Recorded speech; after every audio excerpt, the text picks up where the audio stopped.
ओम शांति।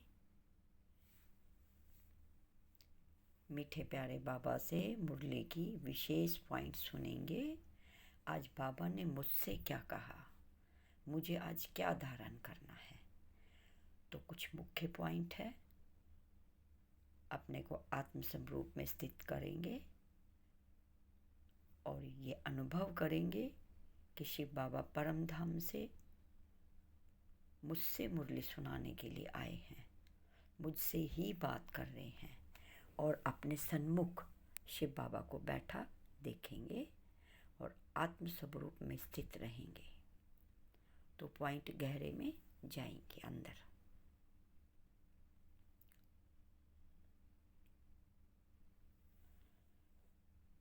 मीठे बच्चे, बाप तुम्हें ज्ञान की कस्तूरी देते हैं।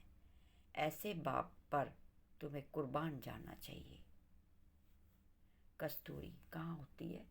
नाभि में कस्तूरी होती है, लेकिन बाबा हमें कस्तूरी कहाँ बता रहे। हमारी जो कस्तूरी आत्मा, हमें आत्मा की रियलाइजेशन करवाई बाबा ने। हम कौन हैं, कहाँ रहते हैं, इस शरीर का ड्राइवर जो कहाँ रहता है, वो असलियत में कस्तूरी मैं आत्मा रूप में स्थित होते हैं। इस देह भान से बिल्कुल न्यारे होते हैं। तो कस्तूरी की तरह वो जो खुशबू, आत्मा की सातों शक्तियों की खुशबू निकलने लग जाती निरंतर। बहुत अच्छी आत्मा की खुशबू है। एक बार अनुभव करके देखिए। तो माता पिता को फॉलो कर पावन बनाने की सेवा करनी है। बाबा बाबा कहते रहो, सवेरे उठकर याद करो। तो प्यारी वस्तु होती है, उन पर कुर्बान जाते हैं। हम भी बाबा पर कुर्बान जाते हैं। यह ज्ञान कस्तूरी है।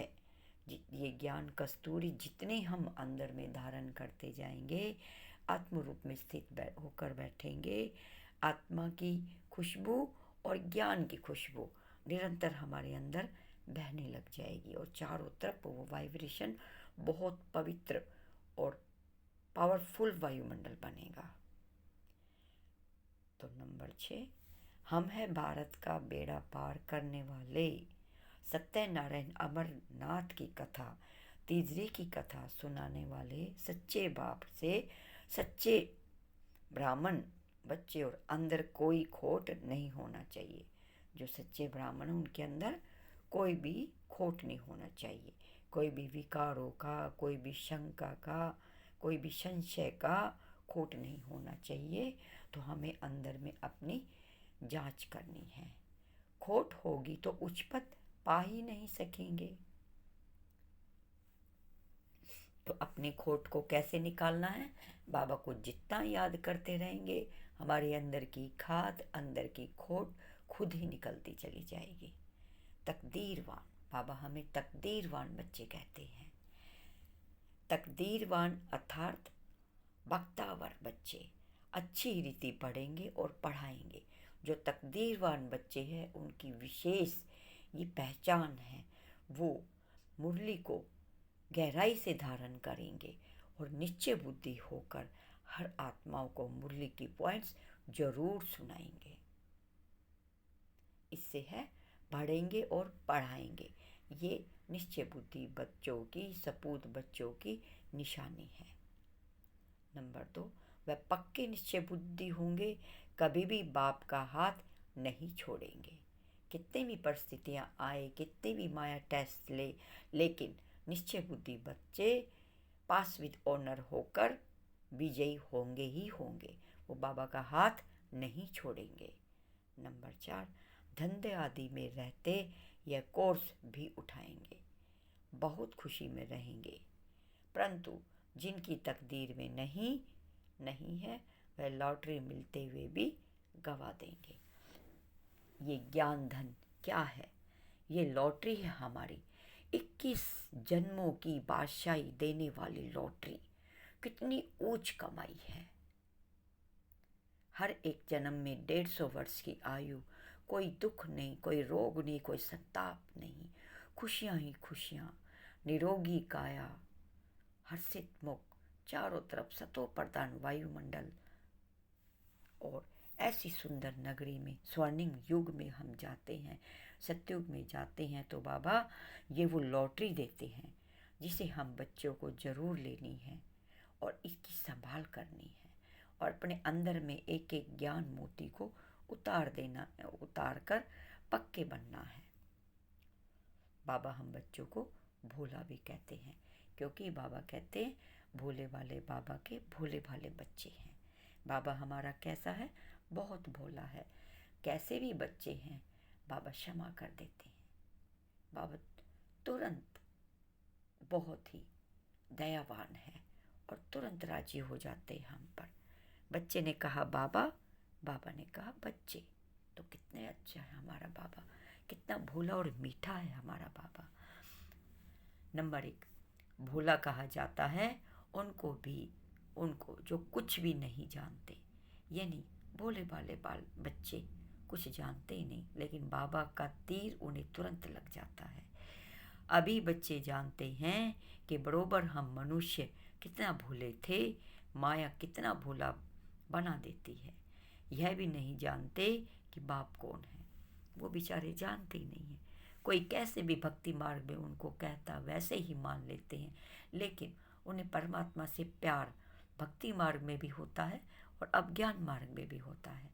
तभी बच्चों का भोलापन देखकर बाबा हमारे लिए आए हैं, क्योंकि बहुत दर बदर की ठोकरें खाए हैं, दर बदर की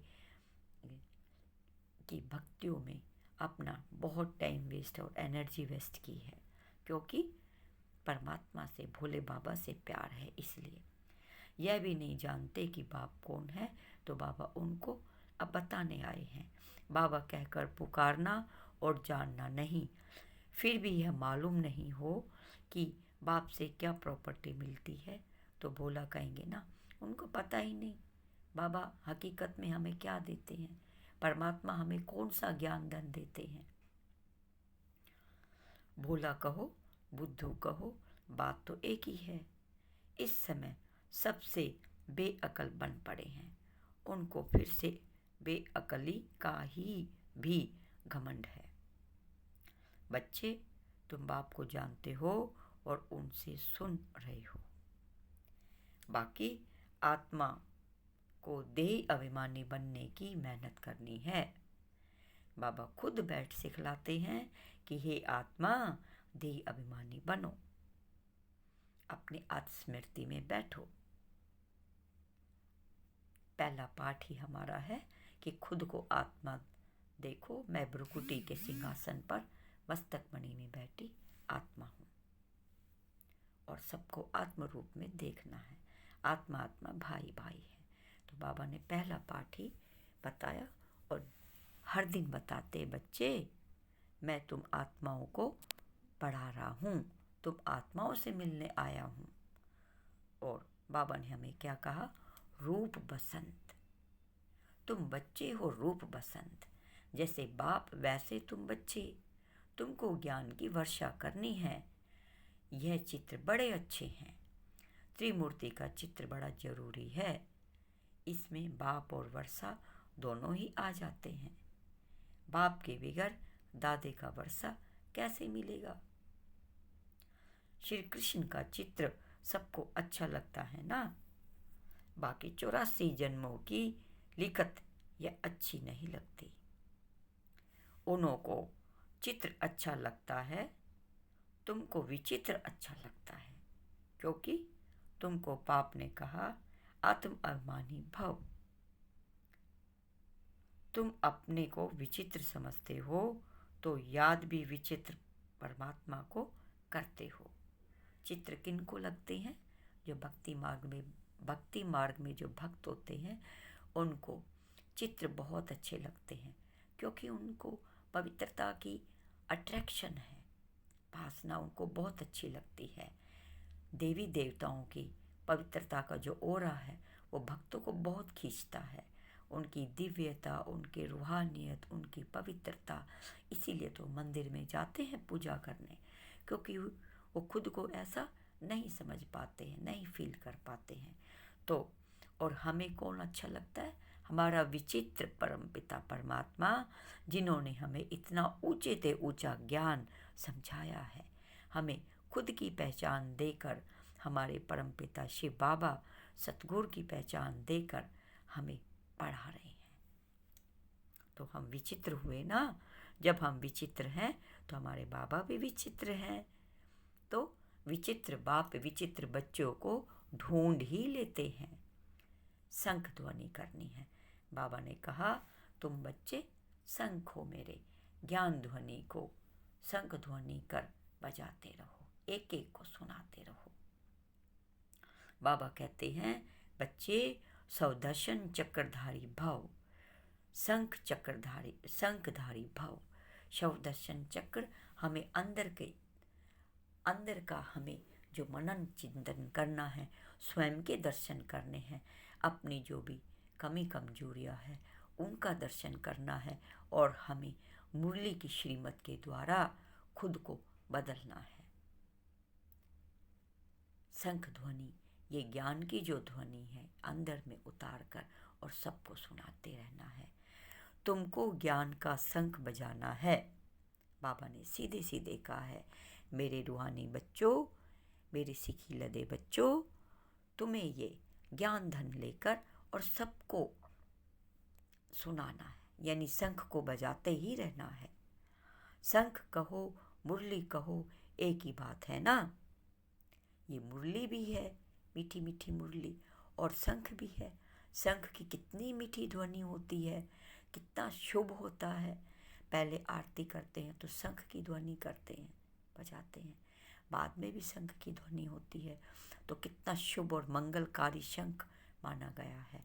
तो ये मुरली भी कितनी कल्याणकारी मुरली और मधुर और विशेष हमें बनाने वाली है। उन्होंने श्री कृष्ण को मुरली दिखाई है। श्री कृष्ण तो रत्न जड़ित मुरली बजाते हैं खेल पाल करने के लिए, वहाँ ज्ञान की मुरली नहीं है। श्री कृष्ण कैसी मुरली बजाते हैं? वो तो एक मीठी धुन निकालते हैं, खेल पाल करते हैं, सारे ग्वाल गोपाल इकट्ठे हो जाते हैं, सारे गुजरी मुरली की धुन सुनते इकट्ठे हो जाते हैं। हकीकत में तो ग्वाल गोपाल कौन है? हम हैं, अपने मुरलीधर शिव बाबा के हम बाल गोपाल हैं। हम वो गुजरियाँ हैं जो अपना धंधा दौड़ी छोड़कर बाबा की मुरली सुनने बैठ जाती हैं। तो है ना विचित्र मुरली बाबा की, ये ज्ञान ध्वनि सुनाने वाली मुरली, हमें अंदर से बदलने वाली मुरली।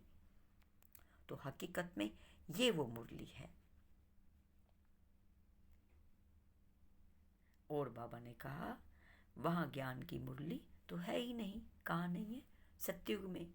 तुम बच्चों को तो बुद्धि में रखना है कि जैसे कल्प पहले सतयुग में पाठ बजाया था, वैसे ही अब बजाएंगे। बाकी बाबा से तो वर्षा ले लेंगे, परंतु बच्चे घर में आ जाते और तो भूल जाते हैं।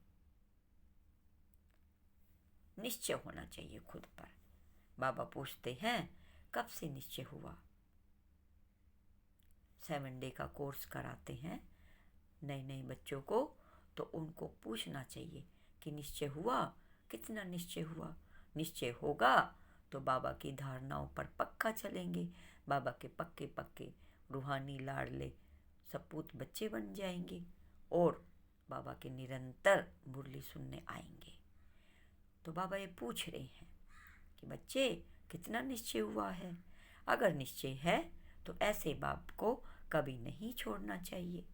जब तक बाप न कहे कि पढ़कर पढ़ाओ, तुम बच्चों को बहुत खुशी होनी चाहिए। जैसे गरीब को लॉटरी मिलती है तो पागल हो जाते हैं। समझो कोई गरीब को 1 करोड़ की लॉटरी निकल जाए तो कितना खुशी में पागल हो जाता है। तो ये तो हमारी पद्मों पदम की लॉटरी है, 21 जन्मों की लॉटरी है। तो कितनी अच्छी लॉटरी है इसकी, हमें इसको बिल्कुल भी नहीं गंवानी चाहिए। और इस लॉटरी की संभाल करते अंदर में आत्मरूप बनकर और एक एक ज्ञान रत्न अंदर में उतार लेना चाहिए, प्रैक्टिकल अभ्यास में लाना चाहिए, तब हम अपने जीवन को परिवर्तन करेंगे। परंतु यहाँ तो बच्चे धंधे में जाकर भूल जाते हैं। बाबा के सन्मुख बैठते हैं तो मुरली बहुत अच्छी लगती है, बाबा बहुत अच्छे लगते हैं, अनुभव बहुत अच्छा होता है, लेकिन बाहर धंधा दौड़ी में जाते हैं, बाहर के वातावरण में, वायुमंडल में जाते हैं तो भूल जाते हैं। वो उतनी कशिश, उतना प्रभाव नहीं रहता है। तो बाबा समझाते हैं, इतनी बड़ी लॉटरी थी परंतु पागल हो गए। तकदीर में नहीं है तब कहा जाता है पखतवार। बख्तावार देखना हो तो यहाँ देखो। बाबा तो कहते हैं कल्प के बाद बाबा मिला है। बाबा बाबा कहते रहो, सवेरे उठकर याद करो। तो प्यारी वस्तु होती है ना, तो उन पर कुर्बान जाते हैं। जो बहुत प्यारी वस्तु है तो हम क्या करते हैं, बार बार उसे देखते हैं, बार बार याद करते हैं और बहुत ही संभाल कर रखते हैं। धारणा। बाबा ने हम बच्चों को आज क्या धारण करने के लिए बोला है? बाबा ने कहा सच्चा ब्राह्मण बनना है, अंदर में कोई खोट नहीं रखनी है, कोई भी खामी है उसे निकाल देना है, बाबा के प्यार का रिटर्न देना है। सुदर्शन चक्रधारी बन शंख ध्वनि अवश्य अवश्य जरूर करनी है। जितनी शंख ध्वनि करते जाएंगे उतना अंतर मन धुलता चला जाएगा, आत्मा की कट उतरती चली जाएगी और राज्य भाग्य पद मिलेगा और बाबा के दिल तख्त नशी बच्चे बनेंगे। सुदर्शन चक्रधारी बन शंख ध्वनि करना है। अंदर में सुदर्शन चक्र फिराते रहना है, अपने को खुद को श्रीमत की धारणाओं पर मोल्ड बनकर, गोल्ड बनकर शंख ध्वनि करनी है। मुरली का मंथन करके तभी हमें अपने बहन भाइयों को, विशेष आत्माएं जो हमारे सामने हैं, वो विशेष आत्माएं समझना है उन सबको, और मुरली की पॉइंट जरूर सुनानी है। ये है शंख ध्वनि, ये है प्रभु प्रसाद, सबको बांटना है। धंधा करते भी यह कोर्स उठाना है, बाप समान रहम दिल बन अंधों की लाठी बनना है। बाबा कितना रहम दिल है, हम कैसे भी थे तो बाबा ने हमें अपनाया ना। अंधों की लाठी बनना है। जब तक हमें सही रास्ता नहीं मिले, सही ज्ञान नहीं मिले तो गोया अंधे हुए ना। तो अब बाबा हमें ज्ञान चक्षु देने आए हैं, दिव्य चक्षु देने आए हैं। तो हमें भी सबको मुरली रूपी दिव्य चक्षु देकर उनकी आंखें खोलनी है। माता पिता को फॉलो करने का ऊंच पुरुषार्थ करना है। माता पिता हमारे बाप दादा शिव बाबा। अपने पांव पर खड़े होना है, किसी को भी आधार नहीं बनाना है, बैसाखी के सहारे नहीं खड़े होना है। अपनी हिम्मत बाबा को बनाओ। बाबा हमारे जन्म जन्मांतर का सहारा है, बाहर का कोई सहारा काम नहीं आने वाला। तो अपने पांव पे खड़े होना है, बाबा की उंगली पकड़कर निरंतर चलते रहना है। तो आधार हमारा बाबा होना चाहिए। वरदान है, बाबा वरदानों से झोली भर रहे हैं। सदा हजूर अपने को जी हजूर समझकर बाबा के सामने हाजिर होना है। सदा हजूर को हाजिरी समझ साथ का अनुभव करने वाले कंबाइंड रूपधारी भव। बच्चे जब भी स्नेह से बाप को याद करते हैं तो समीप और साथ का अनुभव करते हैं। कैसे होगा? जितना हम आत्म स्वरूप में टिकेंगे, साक्षी होकर खुद को देखेंगे, उतना बाबा के समीप जाएंगे, उतना बाबा की शक्तियों की भासना अनुभव रहेगा। बाबा से कंबाइन स्वरूप में स्थित हो पाएंगे। तो दिल से बाबा कहना और दिलाराम हाजिर इसलिए है कहते हैं कि हजूर हाजिर है। दिल से बाबा कहा, बाबा ने भी दिल से हमें बच्चा कहा। हाजिर हजूर हुआ ना। सने की विधि से हर स्थान पर हर एक के पास हाजिर हजूर हो जाते हैं। बाबा किस बंधन में बंधते हैं? अपने बच्चों के स्नेह प्यार के बंधन में बंध जाते हैं। तो बाबा पर कितना स्नेह प्यार आना चाहिए। हमारी दिल का स्नेह बाबा से जुड़ा हुआ है। बाबा बाबा कहा और बाबा अंदर में अनुभव हुआ। तो दिल से बाबा कहना है, बाबा जी हजूर करता हुआ हमारे सन्मुख प्रकट हो जाते हैं। वो शक्ति, वो प्यार अनुभव होता है। करके देखो एक बार। तो स्नेह की विधि के हर स्थान पर हर एक के साथ हजूर हाजिर हो जाते हैं। अनुभवी ही इस अनुभव को जानता है। जिसने बाबा के प्यार का, बाबा के सानिध्य का अनुभव किया है, वही जान सकता है। और हमें इस अभ्यास को निरंतर बढ़ाना है। एक बार के करने से नहीं आता है, क्योंकि जन्म जन्मांतर की हम पर कट पड़ी हुई है। 63 जन्म हम माया के आवेश में, माया के आवरण में ढके रहे हैं। तो ये प्रैक्टिस करनी है। हम बाबा से कंबाइन स्वरूप में हैं। बाबा की शक्तियाँ निरंतर मुझ में बरस रही है। बाबा से मैं कंबाइन स्वरूप में हूँ। बाबा को मैंने अपना हाथ दे रखा है। बाबा ने मेरी उंगली पकड़ रखी है और बाबा की मैं गोदी में समाया हुआ हूँ। तब हम बाबा के प्यार को अनुभव करेंगे और पूरे दिन बाबा से बातें करते रहें। खाते पीते चलते फिरते बाबा से बात करें। बाबा को अपना सच्चा खुदा दोस्त, सच्चा साथी बनाए। बाबा हर रिश्ते में हमसे तैयार है। बाबा कहते, बच्चे मैं तुम्हारा सतगुरु भी हूँ, मैं तुम्हारा टीचर भी हूँ, मैं तुम्हारा माता पिता सखा, मैं तुम्हारा मित्र, मैं तुम्हारा साजन, मैं तुम्हारा भाई, मैं तुम्हारी बहन, मैं सब कुछ हूँ। मुझे हर रिश्ते में स्नेह प्यार से याद करो। उतना ही स्नेह प्यार बाबा को हम इतना करते हैं तो बाबा पदम गुना करते हमें। एक कदम बढ़ाते तो बाबा हमारी तरफ 100 कदम बढ़ा लेते हैं। तो गाया हुआ है, करण करावन हार। तो करणहार और करावनहार कंबाइंड हो गया ना, कंबाइन हो गए। करण करावनहार कौन है? हमारे बाबा है। हम तो सिर्फ करणहार हैं। बाबा करवा रहे हैं, हम कर रहे हैं। हम तो निमित्त हैं। बाबा ही हमें चलाने वाले हैं। ऐसे कंबाइन रूपधारी सदा साथ का अनुभव करते हैं। स्लोगन है, मन को सदा रूहानी मौज में रखना, यही जीवन जीने की कला है। रूहानी मौज में। रूहानी कब रहेगी?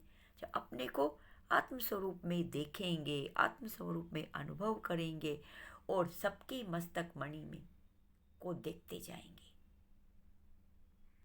सबको आत्म रूप में देखते जाएंगे तो अपने आप चेहरे पे वो दिव्यता व रूहानियत फैलती चली जाएगी और बाबा का गहरा से गहरा प्यार बढ़ता चला जाएगा। अच्छा, ओम शांति, ओम शांति। मीठे मीठे सिखी लदे रूहानी बच्चों को रूहानी बाप दादा का याद प्यार, गुड मॉर्निंग और नमस्ते। हम रूहानी बच्चों की रूहानी बाप दादा को याद प्यार, गुड मॉर्निंग और नमस्ते। नमस्ते बाबा, शुक्रिया बाबा, शुक्रिया शुक्रिया शुक्रिया बाबा। ओम शांति, ओम